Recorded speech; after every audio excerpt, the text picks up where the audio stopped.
This is 2.2, dividing fractions. If we have a reciprocal, that is where two numbers whose product is 1. So if I can multiply two numbers together and my answer is 1, I know that they are they are reciprocals. We could also use the words multiplicative inverses. Just to be familiar with that term, it will show up in later math. But for now, we're going to stick with the word reciprocal. So an example of this would be 2 times 1/2. I know that half of 2 is 1.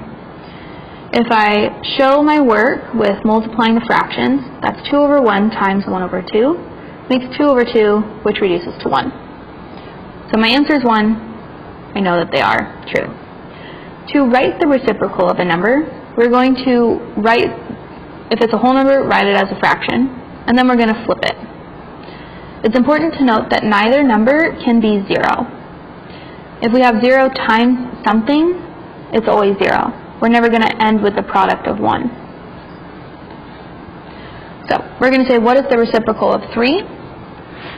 I take 3, rewrite it as a fraction, and flip it. So 1/3 is the reciprocal of 3. And the reciprocal of 3/4, it's already a fraction, so I just flip it to get 4/3.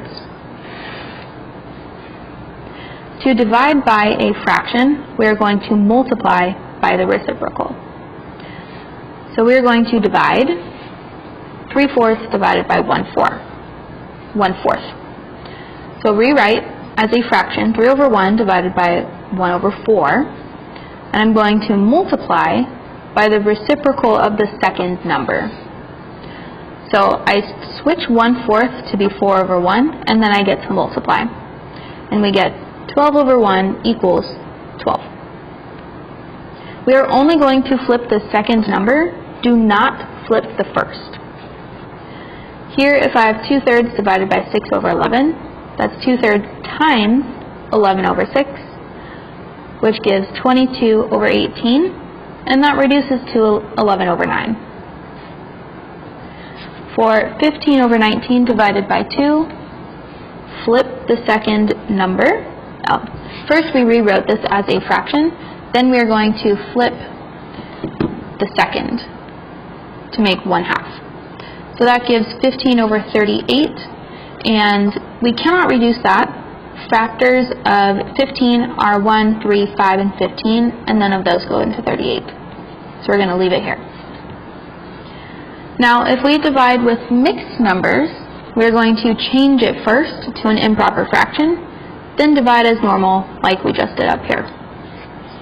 So for 5/7 divided by 2 1/3, 2 1/3, I'm going to take whole number, multiply by denominator to get 6, add that to the numerator of 7, and that 7 is the new numerator, so my improper fraction becomes 7 over 3.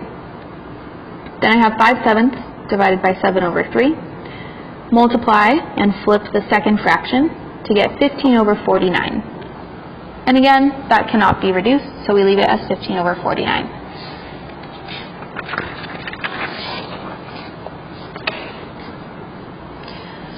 Here we have 5 over 7 plus 2 1/3 divided by 1/2. Order of operations still apply, and order of operations will always apply.